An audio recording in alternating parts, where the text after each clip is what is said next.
Hello friends, कैसे हैं आप सब। आज आप लोग फिल्मी टंग में सुनने जा रहे हैं 1996 की बहुत ही मशहूर फिल्म प्रेम ग्रंथ की स्टोरी। तो चलिए शुरू करते हैं।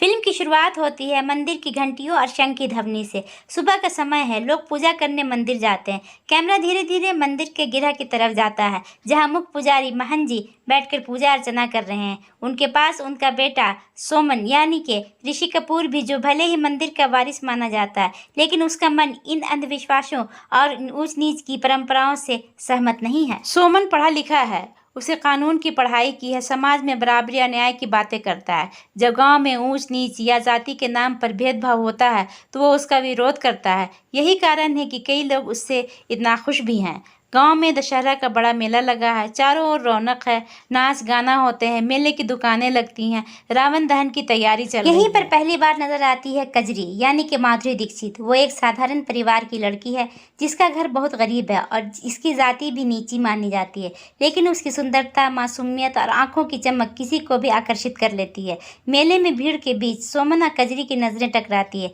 जैसे ही कैमरा दोनों पर फोकस करता है, बैकग्राउंड में हल्का सा रोमांटिक म्यूजिक बजता है। सोमन पहले ही नजर में कजरी की मासूमियत से प्रभावित होता है। कजरी भी सोमन की आंखों में सच्चाई, अपनापन महसूस करती है। रावण दहन के दौरान जब पटाखे और फूटते हैं तो कजरी डर जाती है और सोमन उसकी तरफ हाथ बढ़ा देता है। उस छोटे से स्पर्श में दोनों के बीच एक अनकहा रिश्ता जन्म लेता है। गांव में पुरानी सोच वाले लोग ऊंच नीच की बातें करते हैं। मंदिर के पुजारी वर्ग का मानना है कि नीची जाति की लड़कियां और लोग मंदिर में पूजा के लायक नहीं, लेकिन सोमन हर बार इसका विरोध करता है। वो कहता है कि ईश्वर ने जब सबको बनाया है तो कोई बड़ा और छोटा कैसे हो सकता है। इसी विद्रोही स्वभाव के कारण सोमन का अपने पिता महन जी और उनके सहयोगियों से टकराव भी हो जाता है। गांव के दूसरे पंडित लोग, खासकर केदारनाथ, सोमन को नापसंद करते हैं क्योंकि उसकी सोच उनके लिए खतरा है। कजरी अपने छोटे से घर में रहती है। उसके पिता मेहनतकश हैं लेकिन गरीब हैं। कजरी बचपन से ही बहुत संघर्षों में पली बढ़ी है। गांव में उसकी जाति को नीचा समझा जाता है। जब सोमन से कजरी की मुलाकात होती है तो उसे लगता है कि शायद यही वही इंसान है जो उसे सचमुच समझ सकता है। कुछ दिनों बाद सोमन और कजरी की मुलाकातें और बढ़ती है, कभी मंदिर के रास्ते पर, कभी नदी किनारे कपड़े धोते हुए। सोमन धीरे धीरे कजरी से बातें करने लगता है और कजरी भी उसकी तरफ खींचने लगती है। सोमन उसे किताबें पढ़ने देता है और बराबरी की बातें करता है। कजरी को पहली बार महसूस होता है कि कोई ऐसा भी है जो इसे इंसान समझता है, न कि सिर्फ नीची जाति का समझता हो। एक दृश्य में सोमन कजरी से कहता है, कजरी, अगर समाज तुम्हें नीची जाति का कहता है तो ये समाज की गलती है, तुम्हारी नहीं। तुम्हारा दिल इंसानों से भी ज्यादा पवित्र है। कजरी की आंखों में आंसू आ जाते हैं और यहीं से उनका प्रेम सच्चे अर्थों में जन्म लेता है। लेकिन किस्मत इतनी आसान नहीं होती है। एक दिन कजरी जब अपने घर लौट रही होती है तभी कुछ गुंडे उसका अपहरण कर लेते हैं। यह गुंडे उसी गांव के दबंग और पाखंडी लोगों से जुड़े हुए थे। कजरी के साथ जबरदस्ती होती है, उसका बलात्कार कर दिया जाता है। यह दृश्य फिल्म का सबसे दर्दनाक और भावुक हिस्सा है। दर्शक सन्न रह जाते हैं, कजरी टूट जाती है, उसका आत्मसम्मान बिखर जाता है। कुछ दिन बाद पता चलता है कि कजरी गर्भ से है। समाज उसे और भी ताने मारता है, लोग उसे अशुभ मानते हैं। उसके अपने ही उससे दूरी बनाने लगते हैं। कजरी की दुनिया जैसे बिखर कर रह जाती है। कजरी सोचती है कि अब वो सोनम के लायक नहीं है। वो उससे मिलने से कतराने लगती है। सोनम को समझ नहीं आता है कि अचानक ऐसा क्या हो गया है कि कजरी उससे नहीं मिलना चाहती है। कजरी चुपचाप उसका साथ छोड़ देती है। सोनम बेचैन रहता है, लेकिन कजरी की दर्द की कजरी अब पूरी तरह से टूटी हुई है। उसकी आंखों की चमक बुझ चुकी है। गांव वाले उसे ताने मारते हैं, गिरी हुई औरत कहते हैं, अशुभ औरत करते हैं। वो इन कटु शब्दों को समझते हुए अपने छोटे से घर में सिसकियां भरती रहती है। जिस समाज ने पहले उसे उसकी जाति के कारण नीचा दिखाया था, वही अब उसके साथ हुए जुर्म को उसकी गलती का ठहरा रहा है। कजरी की मजबूरी यह है कि वो अपना दर्द किसी को बता नहीं सकती है। उसकी आंखें हर पल सोनम को ढूंढती हैं, लेकिन होंठ चुप रहते हैं। सोनम कई बार उससे मिलने आता है। वो पूछता है, कजरी क्या बात है, तुम मुझसे दूर क्यों जा रही हो? लेकिन कजरी सिर्फ खामोश रहती है। उसकी खामोशी ही उसका जवाब बन जाती है। सोनम को लगता है कि कजरी उससे नाराज है। वो बार बार सोचता है, मैंने तो उससे दिल से प्यार किया, लेकिन उसने मुझसे दूरी क्यों बना ली? वो गाँव के इधर उधर उसके बारे में पूछता है, लेकिन कोई भी सही जवाब नहीं देता। लोग जानबूझकर बातें छिपाते हैं। कई लोग तो सोनम का मजाक उड़ाते हैं, कहते हैं कजरी जैसी लड़की तुम्हारे लायक नहीं है। सोनम का गुस्सा अंदर से बढ़ जाता है, लेकिन कजरी का दर्द अभी भी उसे पता नहीं है। इस बीच गांव का भ्रष्ट पुजारी केदारनाथ अपनी चालें चल रहा है। वो समाज को जाति और धर्म के नाम पर बांटकर अपना राज करना चाहता है। उसकी निगाहें भी औरतों के शोषण पर टिकी रहती है, लेकिन समाज में वो खुद को धर्म का ठेकेदार कहलाता है। एक दृश्य बहुत ही मार्मिक है। एक गरीब औरत जिसे गांव के जमींदार ने सताया है, मंदिर में आकर न्याय की गुहार लगाती। वो कहती है, मुझे भगवान के दरबार में इंसाफ चाहिए। लेकिन केदारनाथ और उसके लोग उस औरत को ही दोषी ठहराते हैं। वो औरत विरोध करती है तो उसे जिंदा जलाकर मार दिया जाता है। पूरा गांव यह दृश्य देखकर डर सा जाता है। सोनम यह सब देखता है तो उसका दिल दहल जाता है। वो समझ जाता है कि ये धर्म के ठेकेदार वास्तव में पापी हैं। कजरी अब अपने हालात से जूझते हुए जीवित रहने की कोशिश करती है। उसके गर्भ में जन्मा बच्चा कुछ समय बाद बीमारी से मर जाता है। ये कजरी के जीवन का सबसे बड़ा सदमा होता है। वो अपने बच्चे की चिता के सामने बैठकर फूट फूट कर रोती है। उसकी चीख सुनकर आसमान भी कांप उठता है। लेकिन समाज फिर भी उसे दोषी ठहराता है। उसके पिता उसे ढाढ़स बांधते हैं, लेकिन उनके पास भी ना तो ताकत है और ना ही समाज से लड़ने की ताकत है। कई साल बीत जाते हैं। सोनम वकालत का काम करता रहता है, लेकिन अंदर से बिल्कुल खाली होता है। एक दिन किस्मत ने दोनों को फिर से आमने सामने लाकर खड़ा कर देती है। कजरी अब एक डेयरी फार्म में काम करती है, जो सोनम के चाचा का है। जब सोनम को उसे देखता है तो उसकी आंखें फिर से वही अपनापन जाग उठता है। वो उससे बात करने की कोशिश करता है, लेकिन कजरी पहले तो पीछे हटती है। सोनम कहता है, कजरी, मैं आज भी तुमसे उतना ही प्यार करता हूँ जितना पहले करता था। तुम क्यों मुझसे दूर हो गई हो? कजरी की आंखों में आंसू आ जाते हैं।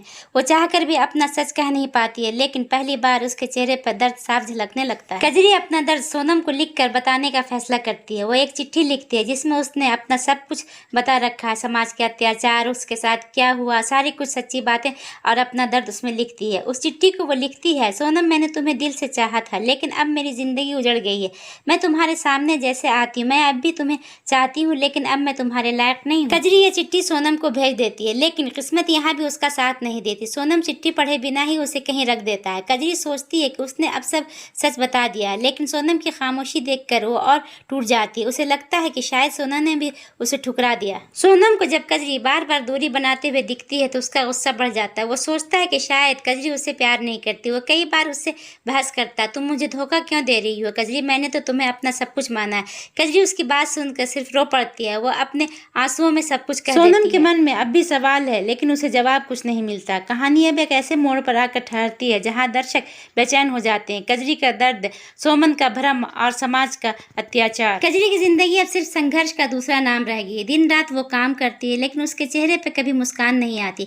उसकी आंखें हमेशा गिली रहती है, मानो उनमें से कभी न खत्म होने वाली बरसात हो। सोनम जब भी उसे देखता है तो उसके दिल में कई सवाल उठते हैं। वो सोचता है, कजरी मुझसे अपने दिल की बात क्यों नहीं बताती? आखिर उसके जीवन में कौन सा तूफान आया है? दूसरी तरफ गांव के लोग अब भी उसकी बदनामी करते रहते हैं, लेकिन सोनम का दिल धीरे धीरे ये समझने लगता है कि कजरी ने उससे दूरी अपनी मर्जी से नहीं बल्कि मजबूरी से बनाई है। एक दिन सोनम अपने पुराने कागजात और किताबें देख रहा होता है। अचानक उसकी नज़र उस चिट्ठी पर पड़ती है जो कजरी ने उसे लिखी थी और जिसे उसने कभी पढ़ा ही नहीं था। वो चिट्ठी खोलता और पढ़ना शुरू करता है।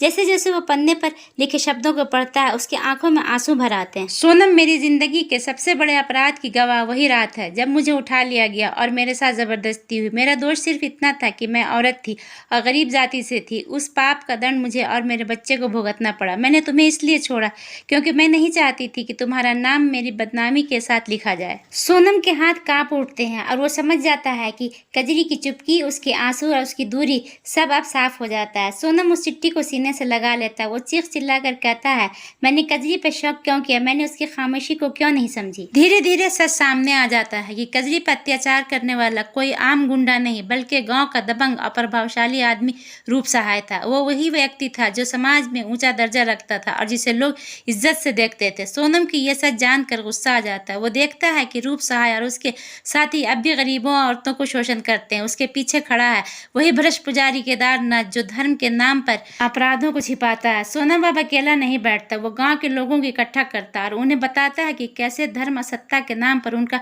शोषण किया जा रहा है। वो कहता है, कजरी का गुनाह यह नहीं कि वो औरत है, बल्कि गुनाह यह है कि हम सब चुप है। गांव के कुछ लोग डर के कारण उसका साथ नहीं देते, लेकिन धीरे धीरे उसकी आवाज़ कई लोगों के दिलों में असर करने लगती है। लोग सोचने लगते हैं कि शायद अब बदलाव होने वाला है। सोनम अब कजरी के पास आकर कहता है, कजरी, मैंने तुम्हारा सच जान लिया है। अब तुम्हें और छिपाने की जरूरत नहीं। तुम्हारा कोई दोष नहीं था।